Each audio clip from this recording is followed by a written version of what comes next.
Negative emotions, according to studies, become negative energies that block other energies. Na yung ating mga negative emotion, they become electrical impulses in the body, they become energies that are negative, at sumasalungat sila sa pagdaloy ng ibang mga positive energies in our body. Kaya nagkakaroon tayo ng mga karamdaman pag lagi tayong mga merong negative emotions. Yung nararamdaman mo lang sa iyong puso, nagiging physical, at nagkakaroon ng mga physical manifestations. James 3:16, "For where you have envy and selfish ambition, there you find disorder and every evil practice." And that disorder is not only in terms of social relationships among people, it also happens within the organs of the body. Nagkakaroon ng mga iba't ibang sakit. Kaya yung mga tao pag ninenervyos, naninigas ang sikmura, nasisiraan sila ng digestive processes. Kapag sila ay laging galit, nagkakaroon sila ng mga problema sa lungs. At pagka sila ay laging nagagalit, umaapekto pa ito sa liver. Maraming effect. In fact, pagka natatakot o kaya ay nagsiselos, hindi makakatulog, apektado ang physical health. Iisa ang tao at ang kanyang damdamin, ang kanyang katawan, ang kanyang kaluluwa ay iisa rin. Luke 6:45, "A good man brings good things out of the good stored up in his heart. And an evil man brings evil things out of the evil stored up in his heart." Kung ano daw ang laman ng puso, yun ang lumalabas sa bibig, lumalabas sa kilos, yun ang nagbubunga sa pang-araw-araw na buhay. Yung dati ay hindi nakikita, hindi nahihipong, iniisip lamang na emosyon, magkakaroon ito ng physical manifestation. Negative emotions become negative energies that block other energies, disrupting bodily functions and destroying tissues, causing disease. At ito'y sobrang dami ng patunay sa siyensya. At sinasabi yan sa Biblia, Proverbs 14:30, "A heart of peace gives life to the body, but envy rots the bones." Pagpayapa ang loob, malusog ang katawan, pero pag may inggitin at marami mga negative emotions, masakit sa katawan, nagkakaroon ng karamdaman. Proverbs 17:22, "A cheerful heart is good medicine, but a crushed spirit dries up the bones." So yun ang isa sa mga pinakamahuhusay na gamot. Yung ikay maligaya, ikay masaya, ikay payapa, tahimik. Na kung cheerful ka, kung ang iyong attitude is to find good in everything, to find happiness even in difficult situations, yung ikaw ay optimistic, hopeful, daig mo pa ang merong maintenance medicine. Negative emotions like sadness, loneliness, depression, anger, hatred, jealousy, envy, worry, fear, at kung ano pa, make you sick. Napatunayan na yan sa napakaraming mga experiments at mga observation in a scientific way. Pag mga negative ang emotions, madali magkasakit. So beware of social media na napakadali mong magalit, mainis na mga nababasa mo o napakadali mong manginis sa mga ipinopost mo. Very poisonous kung minsan yung pupunta ka lamang dyan kung ano-anong negative emotion na ang iyong madarama. So social media could be toxic, could be dangerous to your health pagka hindi ka nag-ingat at wala kang inner protection. Proverbs 15:13, "A happy heart makes the face cheerful, but heartache crushes the spirit." Na pag ang tao ay masaya sa kanyang kalooban, hindi mo mailihim sa mukha. Ganon din pag siya nagselos, pag siya nagalit, kitang-kita mo sa mga tiklop ng mukha niya na siya ay galit. At pag umiibig din naman, hindi mailihim kung bakit mayroong kulot yung mga dulo ng mga labi sa pagngiti. Pati sa paghakbang at paglakad, ay kitang-kita mong umiibig ito. At pagka biglang nabigo, kitang-kita mo rin sa kanyang katawan. So yung nararamdaman ng puso, lumalabas sa katawan. Ecclesiastes 11:10, "Banish anxiety from your heart and cast off the troubles of your body." So yung heart, yung body, pareho yan nagsasuffer when there is anxiety, when there is a psychological baggage. Negative emotions can be caused by very real, present stimuli. Ano ba ang nagiging dahilan ng mga negative emotions natin? Yung tinapakan ka, inaway ka, pinagalitan ka ng wala sa lugar, siniraan ka, yan, mga totoong-totoo. Meron naman very physical yung stimuli. Yung talagang harap-harapan, binuhusan ka ng kape, sinampal ka, etc., etc. Negative emotion yan. Kasi tunay na may nangyayari na dapat magkaroon ka ng reaction.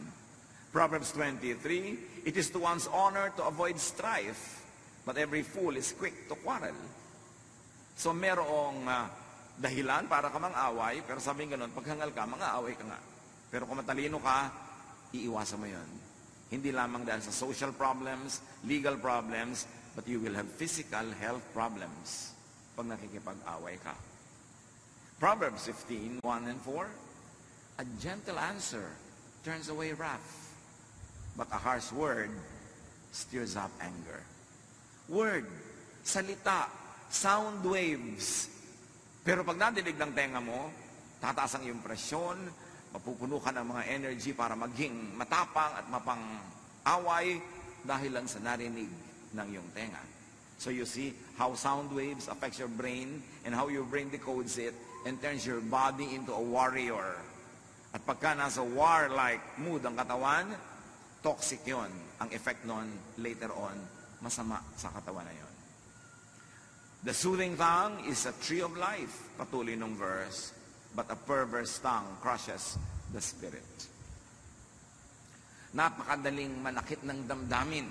Magsabi ka lang ng isang salitang nakaka-insulto, nakakagalit, salita na nakakasira ng reputasyon, magagalit na agad yung nakarinig nito. Kaya tayo, pag nagsasalita, pwedeng maging blessing, pwedeng maging curse sa ating kapwa. We can receive negative words that can cause negative emotions in our hearts, but we can also release negative words that can cause negative emotions in people's lives. We are custodians of our mouths, of our tongues, and our capacity to either hurt, wound, or heal with words. Ganun tayo. Tayo yung mga mararamdamin, dinaramdam natin, ating naririnig. Ikinatutuwa yung positive, ikinalulungkot yung negative. Kaya dapat mapili sa pinapakinggan at sa sinasabi. Negative emotions can be caused not only by real things that are happening, but also by thought, even without real present cause. Kahit hindi totoo, kahit hindi mo kaharap, kahit hindi tangible, audible, imaginein mo lang ang effect sa katawan mo, the same.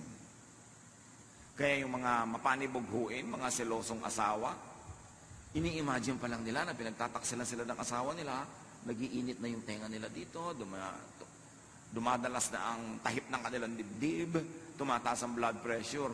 Imagination pa lang yun.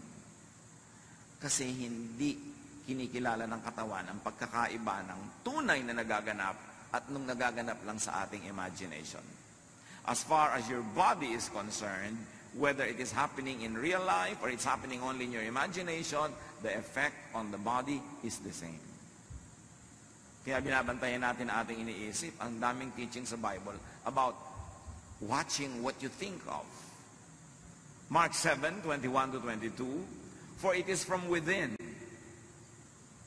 out of a person's heart, that evil thoughts come. All these evils come from inside and defile a person. That evil could be an outright evil thought, evil ideas against others, or it's evil against your own body, your well-being, your peace of mind. And sabi diyan, it comes from within you. It comes not from others, but from within you. Proverbs 4:23, be careful how you think. Your life is shaped by your thoughts. Hindi ka biktima ng mundo.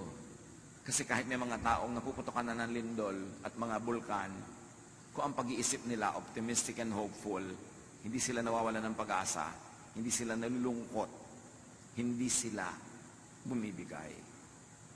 Pero meron naman mga tao na blessing na nga ang dumadating, pero hindi sila kontento, lagi silang mareklamo, lagi silang naghahanap ng wala, magiging malungkot sila lagi. Malungkot ka kasi pinalulungkot ng sarili mong pag-iisip ang iyong sarili. Masaya ka, hindi dahil sa iba, kundi dahil masaya ka mag-isip at napasasaya ng isip mo kahit yung mga hindi naman masasayang mga tunay na nagaganap sa buhay. So it is all happening in the mind. The Bible calls it more often as in the heart. Ang iyong kasiyahan o kawalan nito, ang iyong ligaya o lungkot, depende kung paano ka mag-isip. Hindi depende sa nangyayari sa labas mo sa mundo. Be careful how you think. Your life, your health is shaped by your thoughts. Romans 10:9, if you declare with your mouth, Jesus is Lord, and believe in your heart that God raised him from the dead, you will be saved. So here, the important message is, belief is thought and word that saves. Na pag nananalig ka, naliligtas ka. You see, what your thought can do, it can even save you.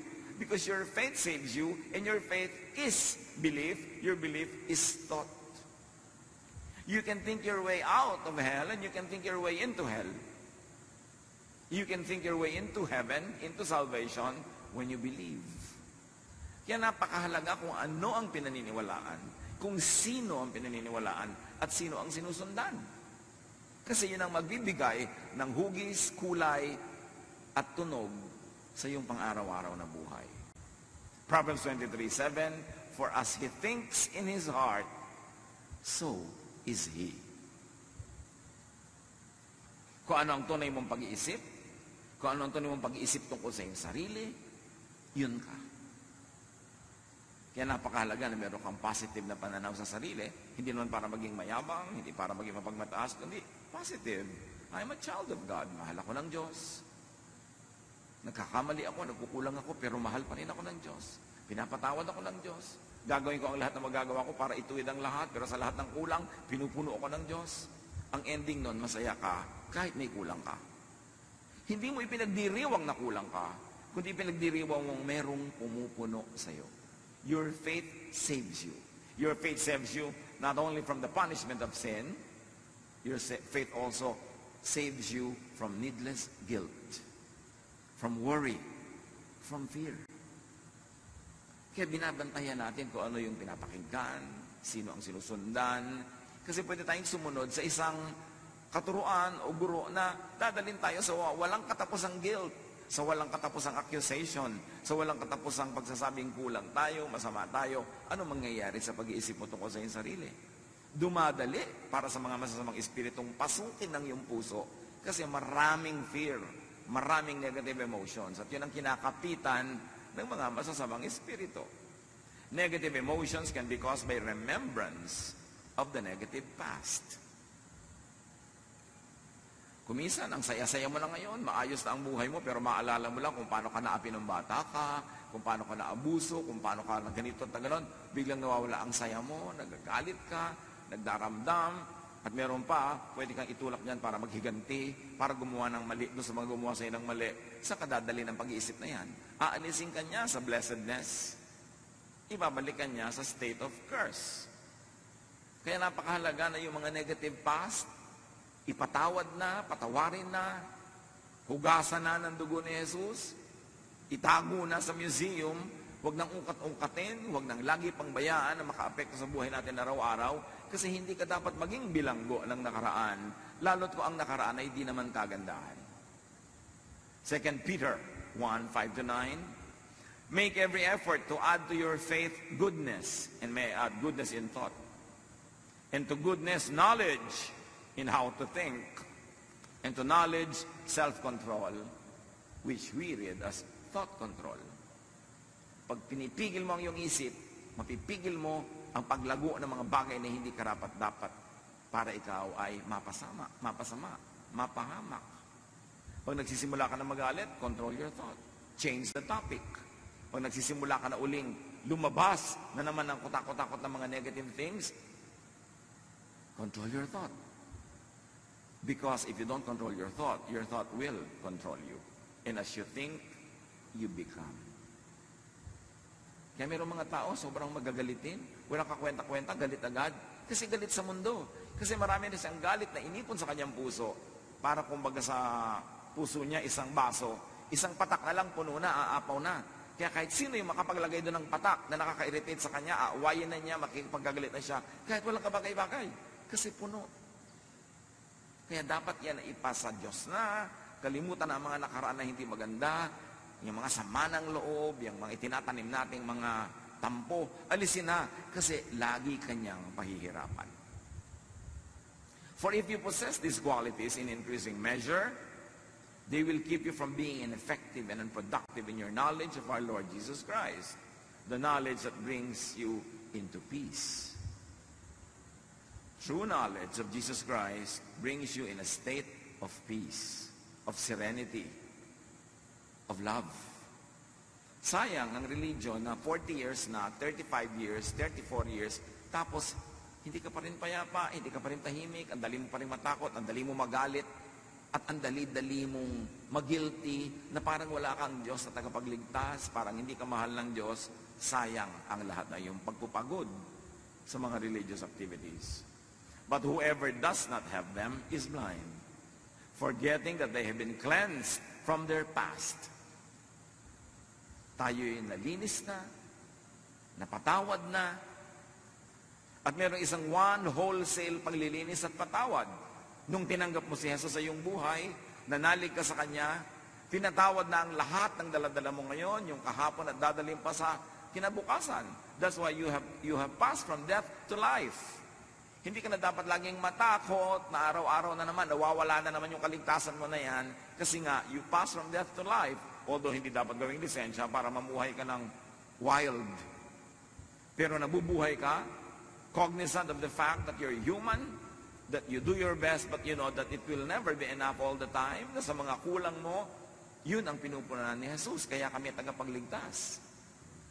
That is what Jesus na should bring you into, a life of peace, in spite of who you are, in spite of your reality, and in spite of your perfection that manifests every now and then.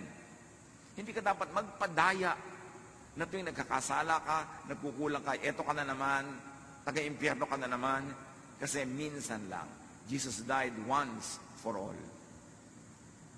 Pag na-appreciate natin yung tunay na kahulugan ng grasya ng Ama sa pamamagitan ng anak, magkakaroon ka ng kapayapaan kahit hindi ka naman karapat-dapat kasi wala sa ating karapat-dapat. Kaya luwalhati ng Diyos yung kanyang pagliligtas sa atin by grace through our faith in the Lord Jesus Christ.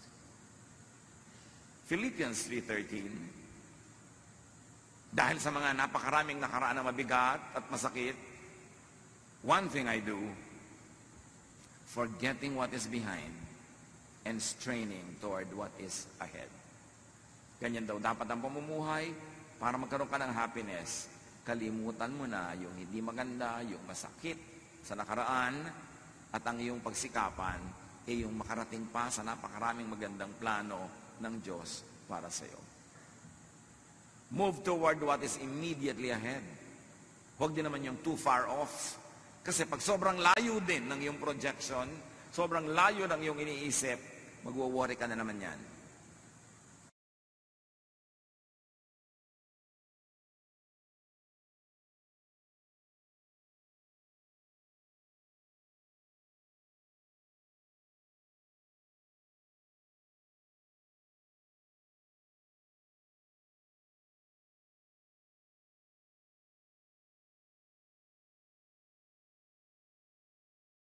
Permanent way. And that permanence is not dependent on your performance. It is dependent on the performance of Jesus on the cross. Kaya meron ka dapat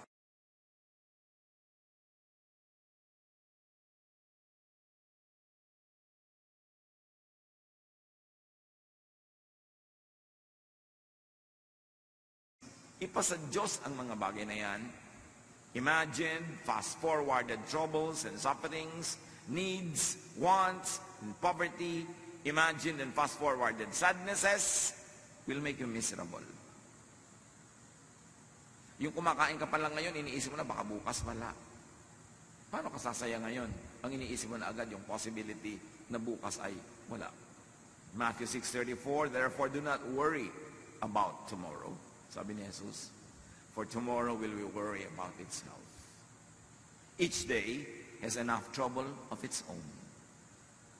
Ang grasya sa iyo ng Diyos, kasya para sa mga troubles of today. Pero hindi yan para sa troubles of tomorrow. Tomorrow's troubles will be accompanied by tomorrow's blessings. Tomorrow's needs will be accompanied by tomorrow's provisions. But when you divide your provision for today between the need of today and the need for tomorrow, both today and tomorrow, you will have only one half. You will be lacking all the time. May tamang panahon. Hindi naman sinasabing huwag kang magplano para sa future, maging pabaya ka na lang. Pero magtanim ka para sa future, pero pagkatanim mo, diligan mo, ayusin mo, huwag kang mag-worry about it. And then kainin mo yung binibigay ng Diyos para sa iyo today. Proverbs 27:1, do not boast about tomorrow, for you do not know what a day may bring forth. So kung masyadong isipin nyo ang layo-layo pa, kasi hindi mo nga alam kung buhay ka pa pagdating ng oras na yun. Pinroblem tayo sa pa ngayon, nabawasan pa yung happiness mo na dapat for today, lugi ka. James 4:13-14. Now listen, you who say, today or tomorrow we will go to this or that city, spend a year there, carry on business and make money. Why? You do not even know what will happen tomorrow. So meron kang general plan for the future, but you don't become too obsessed with it. May preparation ka, generally speaking, when it comes, but you don't destroy your today worrying about tomorrow. And definitely, you don't destroy your today thinking about the past. Lalo namang walang mangyayari dahil tapos na yun. Thought, remembrance, imagination are read by the body the same way as it does very real and very present stimuli. Yung mga guni-guni, mga gunita, mga imahinasyon, kahit hindi yan nangyayaring totoo, pag iniisip natin, ang interpretation ng katawan natin, totoong nangyayari. Kaya yung katawan, nagre-respond, sumasagot. Kaya kung iniisip mo isang bagay na nakakatakot, adrenaline is released into your bloodstream kahit hindi kailangan. Kaya pag nag-isip ka ng mga bagay na nakakatakot, nakakagalit, mamaya pagod na pagod ka, kasi yung adrenaline was released into your blood system. At ang ending noon, pagod ka. Bantayan ang iniisip. Yung mga nag-iisip ng problema, at least kung problema ang darating sa future, they suffer at least twice. They suffer now thinking about it, and they suffer pag dumating na yung oras na yun. Isa yan sa mga burdens ng pagmamahal. Pag may mahal ka, ang laging fear mo, baka siya mamatay. So kasama mo siya ngayon, baka siya mamatay. Pero buhay na buhay pa siya. So yung katawan mo, nagre-response sa idea na yun. Nalulungkot na siya, nagwo-worry na, tapos bukas baka siya mamatay. Iniisip mo yun.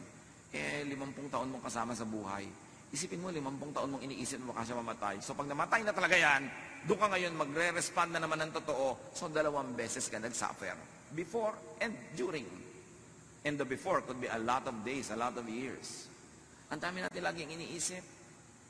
Kaya kung minsan yung iba, nasa bakasyon, iniisip na ko pag uwi ko, baka marami kong problema. Huwag mo naman naisipin pag uwi mo na. Kasi nasa bakasyon ka, hindi ka nag-enjoy. Yung problema, ang iniisip mo, pagdating mo may problema nga, 2 beses ka nag-suffer. Paano kung pagdating mo walang problema? At least you suffered already once, imagining it. Yung pala naman, hindi mangyayari. Mga anak ng Diyos, isa yan sa mga dapat nating mapagsanayan to control our thoughts. Kung saan mo pinapayagang dalhin ka ng thought mo, dun niya dadalhin ang katawan mo, ang kalusugan mo, ang ugali mo at ang asal mo. The body reacts accordingly to your thoughts. Kaya tingnan mo, pagka ikaw ay seloso sa iyong mahal sa buhay, o selosa ka, kahit wala siyang ginagawa, inaaway mo na. Kahit wala siyang ginagawa, hindi mo man awayan, nakasimangot ka. Pag uwi, nakasimangot ka, wala kang gana. Kasi inimagine mo, meron siyang kalaguyo kanina sa mall. Imagination mo pa lang yun, pero naapektuhan na yung asal mo. Bibigyan mo asawa mo ng kape, malamig. Bakit malamig, dear? Pag-initan mo. Diba? Bakit ka ganyan? Kasi ini-imagine ko may kasama ka. Yung ganon. Pero hindi mo naman siyempre aaminin na may ini-imagine ka. Ang masama nun, yung wala naman pala, nagdusa ka na.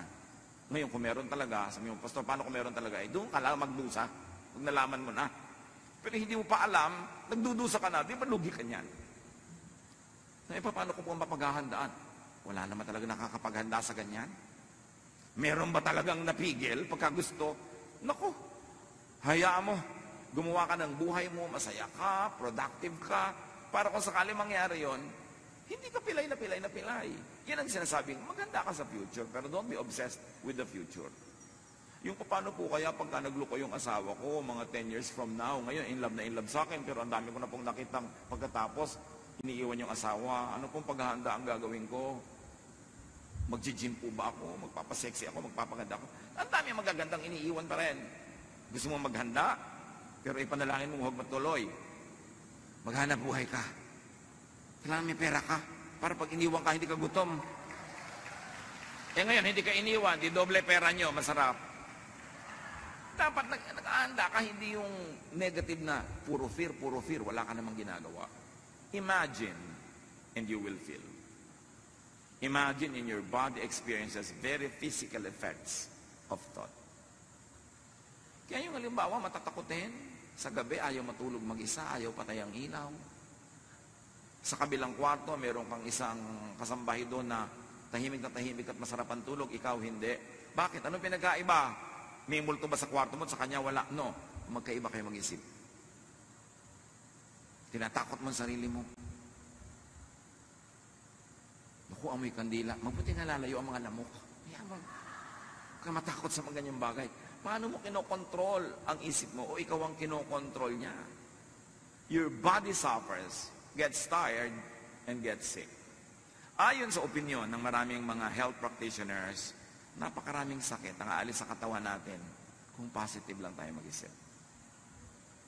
Kasi kung ikay laging takot, laging galit, bumababa ang immune system mo. May dumadaan lang na hatching ng kapwa, may sakit ka na rin mamaya. Kasi negative ang attitude mo, galit ka. Mahirap daw tabla ng mga sakit yung masasaya. At may mga experiments sa mga hospital observation, yung mga cheerful patients, mas mabilis tablan ng gamot ng mga protocols na ginagawa sa kanila kaysa yung mga taong naging negative. Kaya ito maraming dalaw, lalo yung mga dalaw, nag-aabot-abot ng mga pera, may daladalang prutas, mas mabilis gumaling. Pero yung may dalaw ka nga, tapos kakainin nila yung pagkain, nabutan nila sa kwarto mo, nabibinat ang may sakit. Kasi emosyon mo, nakaka-apekto talaga. Yung doktor, dumadating pa lang, sasabihin agad, mukhang bang kayo doktor na ito, hindi ako mapapagaling. Paano katatabla ng administration niya? Negative na yung iniisip mo agad. Kaya may tinatawag na placebo effect. Isang grupo ng pasyente, pinainom ng gamot na hindi naman talaga gamot, kunwari lang. At yung isang grupo, pinainom din ng gamot na yon. Yung mga naniniwala na gamot yon, nanggalingan. Kahit hindi talaga gamot yung ininom. Kasi yung pananalig mo, yung pag-iisip mo, takes command of your body. That is the part of us that was made in God's image. There's power in our thought. There's power in our words. Kaya iniingatan din natin ating mga salita na hindi laging negative. Because by saying many negative things, we're actually praying in the negative. But saying very positive and encouraging and beautiful things actually are prayers. Even without the amen ending, prayer ang lahat ng iniisip at sinasabi ng tao. Hindi dinidelineate ng heaven yung statement, yung mura, yung prayer na formal at yung iniisip. Pareho lang yung nagre-register. Kaya bantayan.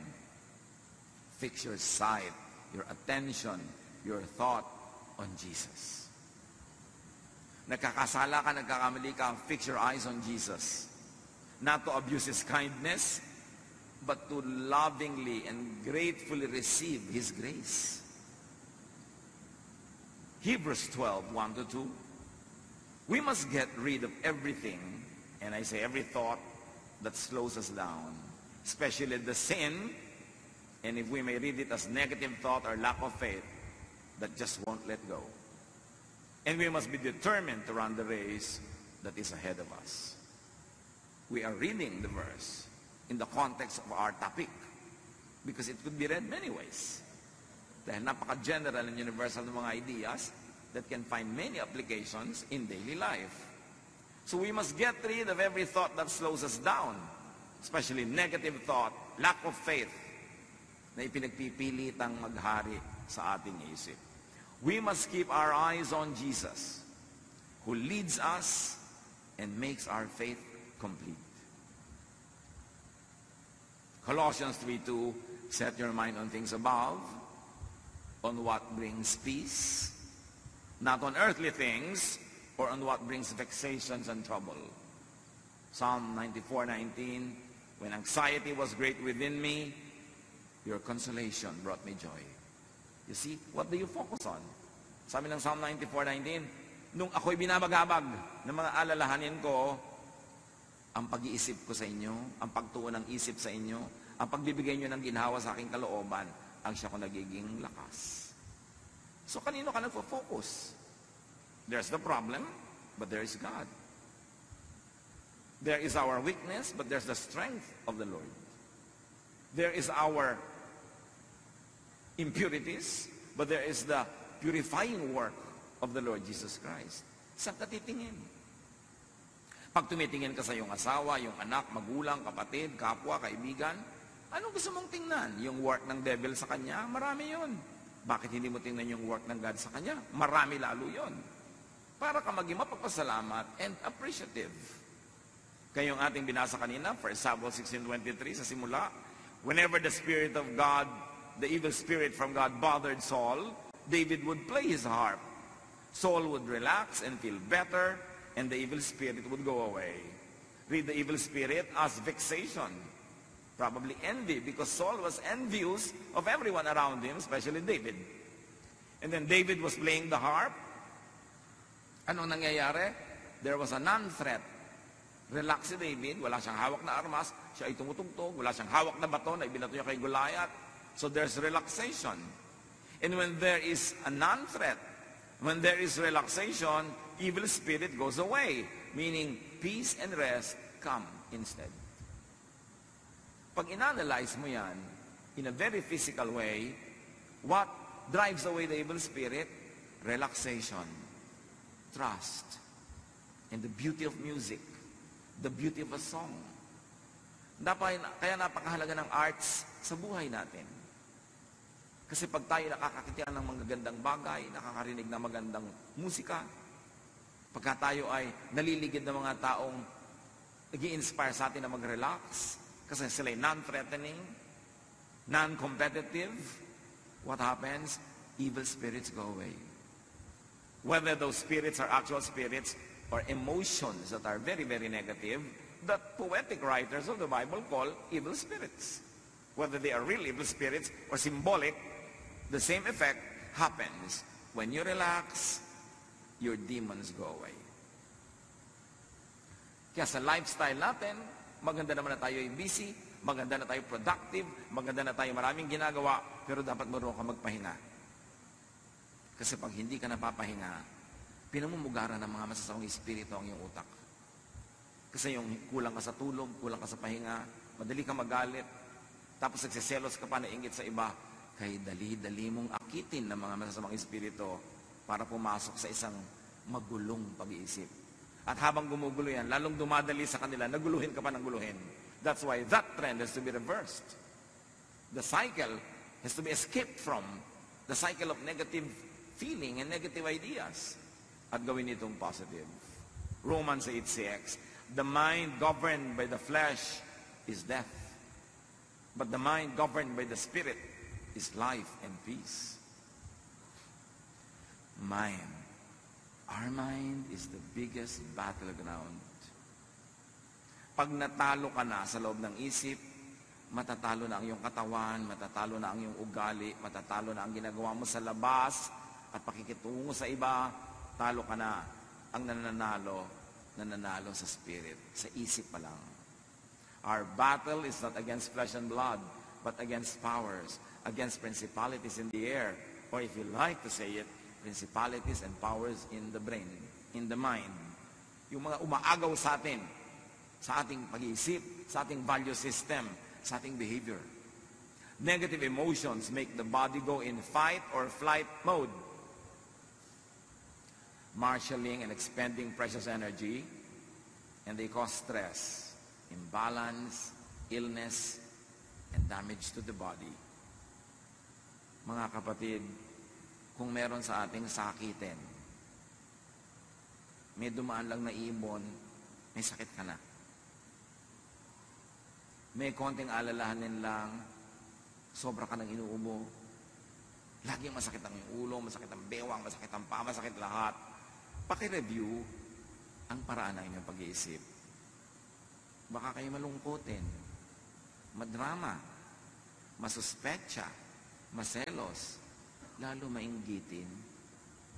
Napakarami mga mainggitin, lagi may sakit. Hindi nakakapagtaka yun. Kasi ang inggit, parang anay yan na kumakain sa loob ng iyong puso. Magkakasakit ka. Hindi ka pwedeng mainggitin na hindi ka nagkakasakit.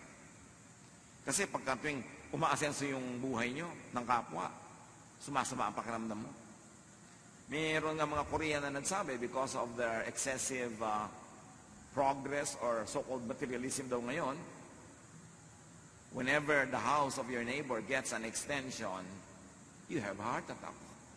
Dahil nagkakainggitan. Mayroon sobrang kompetisyon. Pag ikinalulungkot nyo ang pag-asenso ng kapwa, kakasakit kayo. Pagka gusto nyo masama ang mangyari sa kapwa, bago pa makarating sa kanya yung masamang thought, nasa loob na ng isip nyo, mangyayari na yun sa inyo in many ways. Anger, jealousy, envy is like acid. It destroys its container before it could destroy others. Kaya bantayan natin ang ating isip kung ano yung pinaglalalagay natin dyan. Kasi dyan nagsisimula ang ating sakit o paggaling. Importanteng kontrolin yan. James 4:1, what causes fights and quarrels among you or within you in your person? Don't they come from your desires, from your feelings that battle within you? So you see, feelings that battle within you cause a lot of imbalance and it will cause a lot of problems. Isaiah 40:30-31, even youths grow tired and weary, and young men stumble and fall. But those who hope in the Lord will renew their strength, will renew their thought, will renew their emotions, because those whose thoughts are in the Lord become well. They will soar on wings like eagles. They will run and not grow weary. They will walk and not faint. At ano lahat ang source nun? When you hope in the Lord. When you are positive. When you believe, you will have abundant, even above normal strength. You will run and not be weary. Sabi in a poetic way. You will always renew your strength. Why? Because you hope in the Lord. Nananalig ka, kumakapit ka sa Panginoon, madilim man, sumusunod kang nakakapit sa Kanyang nagtitiwala, dumadaan ka man sa mga hirap, alam mong may pag-asa, at lalabas ka rin dyan sa lalong madaling panahon. These are the people who emerge from their troubles. It's a matter of how you think. 1 Peter 5:8, be alert and of sober mind, which really means watch your thoughts. Your enemy, the devil, prowls around like a roaring lion looking for someone to devour. Or may I say, looking for a brain to colonize. Mag-iingat ka sapagkat ang kaaway mo, ang diablo, ay nagmamanman, naghihintay lang ng pagkakataon para pasukin ang utak mo. Para ka bigyan ng doubt, para ka bigyan ng galit, bigyan ng inggit, bigyan ng kung ano-ano, para masira ang diskarte mo sa buhay. At masira niya ang iyong katawan, ang iyong ugali, ang iyong relasyon sa mga tao. Sunod-sunod na yan, chain reaction. The mind is the devil's target. It is where the devil likes to dwell and rule. Kaya pag sinabi natin, thy kingdom come, thy will be done on earth as it is in heaven, we are saying, Lord, rule in our minds. Rule in our thought life. Kayo ang maghari sa paraan ng aking pag-iisip. Bantayan ko kung sinong pinatitira ko sa loob ng aking utak. So happiness is positive thoughts, Happiness is positive emotions. Ilagay nyo na ang title. Positive emotion. Hindi positive happenings. Kasi kahit positive ang happening, kung negative ang emotion mo, hindi ka pa rin happy. Pero kahit negative yung nangyayari sa labas, kung positive ang emotion mo, happy ka. So ang iyong kasiyahan, ang iyong kalungkutan, nasa iyong pag-iisip. Huwag mong sisihin ang mga Hapon at mga Kastila. Huwag mong sisihin ang buwan o ang mga planeta. Nasa pag-iisip mo yan. And you must take control of your thought. You must never allow the devil to rule the way you think. Drive away negative emotions. And do not give time and space for such negative emotions. Sabi ng James 4:7, surrender to God, resist the devil, and he will run from you. Tanggihan mo at siya'y dali-daling aalis. Hindi mo kailangan makipag-away sa kay devil, hindi mo kailangan makipagbuno sa kanya, tanggihan mo lang. Kasi pag tumanggi ka sa pangalan ng Panginoon, wala siyang kalakas-lakas para ipagpilitan ang gusto niya mangyari. Proverbs 16:32, whoever rules his spirit is better than he who takes a city. Ang tunay na kapangyarihan at lakas ay hindi yung makapagwagi ka ng mga digmaan at magyapi mo at ma-occupy mo ang mga cities. No, ang tunay na lakas yung nakokontrol mo ang iyong sariling isip. Na pag naliligaw na yung pag-iisip mo, nagagalit ka na, umiimbento ka na ng mga kung ano-ano, pinipigil mo sa sarili mo. Hindi mo pinapahayaang mamulaklak, lumago, yung ganun mga negative thoughts. So very importantly, forgive the past. As if the past was a person. Forgive others. And also forgive yourself. Kaya maraming relihiyosong tao, mas nagiging sila, hati ang loob. And so many religious people, even the religious leaders, see psychiatrists. This is a fact. Because many religious people, laging hati ang loob. Kasi meron silang iniisip na moral standards na dapat nilang maabot. Tapos alam nila yung katotohanan ng buhay nila na hindi nila naaabot. Nagkakahati-hati ang loob nila. Nagpapanggap sila, nabubuhay sila sa pagkukunwari. Lalong nakahati ang loob nila. Lalo sila nagkakaroon ng mga psychological and emotional sicknesses. Kasi hindi nila nare-resolve na yes, God is holy. Yes, God is perfect. Yes, God is sinless. But God remembers that we are dust. Not a license to abuse it. But whenever your best falls short of God's glory, you know that God's Son, Jesus, His blood cleanses us from all sin. You know that when your best is not enough, it is filled with the grace and kindness of God. So you know that at any state in your life, whatever your actual spiritual accomplishment is, or lack of it, God loves you and God takes care of you. Yun lang ang nagbibigay ng peace. Pag yan ang naunawaan mo sa iyong religiosity, yes, banal na banal ang Diyos, pero ang Diyos manaala ng ikaw ay gawa sa lupa. Natatanggap mo yun. Hindi mo inaabuso, hindi mo ginagawang lisensya para sinasadya mo ng magkulang, pero alam mo sa iyong mga pagkukulang, pinupuno ka ng Diyos, doon ka lang matatahimik. Kaya pag hindi naintindihan ng tao yung Jesusness, the love of Jesus, at i-misinterpret na yon as a wrong teaching, encouraging sin, which is of course not what it should be, pag hindi nyo yun naintindihan, magiging pabigat lang sa kanya ang religious belief. Magiging pabigat sa kanya ang religious membership and even a religious ministry kasi laging mahahati ang loob niya sa katotohanan tungkol sa kanyang sarili na alam niya at sa napakataas sa pamantayan na pwede inaabot ng marami, not realizing the grace of God makes us accomplish that through Jesus. So ano dapat ang effect? Nakikita natin sa kasaysayan, napakarami mga depressed people, pero religious. Napakarami mga pagkukunwari, pagbabalat kayo. Kasi ang hindi nila nauunawaan, aside from God is holy, is that your faith, by the work of Jesus, makes you holy. That it fills all the kulang. Pero lagi kong hindi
kabanalan ng Diyos at yung kanilang pagiging tao na habang sinisikap nilang maging kawangis ng Diyos sa lahat ng mga bagay na kulang sila, pinupuno yun ng pag-ibig ng Diyos.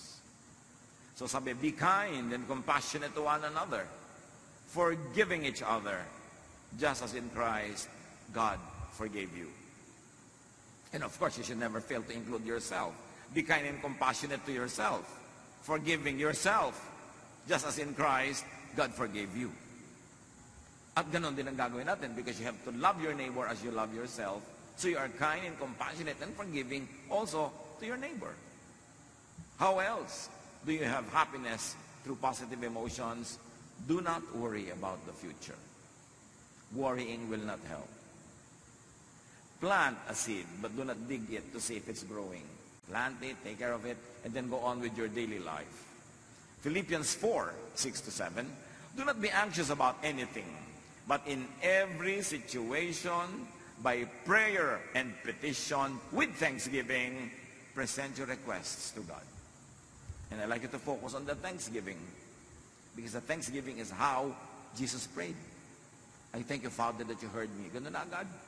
Nagpapasalamat because wala siyang duda na mabait at mabuti ang Diyos.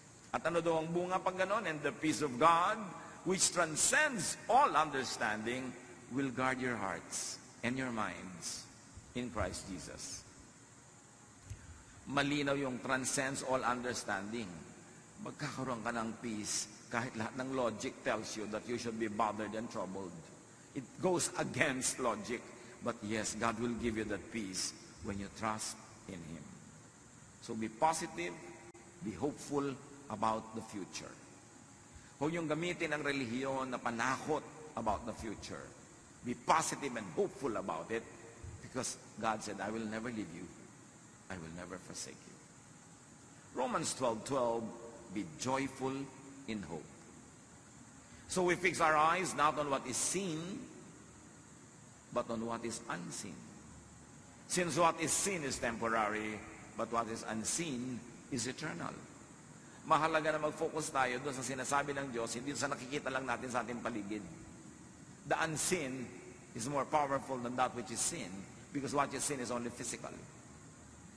Philippians 4:8-9, whatever is true, noble, right, pure, lovely, whatever is admirable, if anything is excellent or praiseworthy, think about such things. Choose your focus. Kung mag-iisip ka na rin daw, pagtuunan mo kung ano yung totoo, ano yung marangal, ano yung tama, ano yung dalisay, ano yung maganda at kahanga-hanga. Yun ang isipin. Mag-iisip ka tungkol sa tao, yun ang isipin mo. Iisipin mo yung anak mo, yung asawa mo, magulang mo, yun ang isipin mo. Kasi hindi ka maubusan ng makikitang magandang dapat ipagdiwang.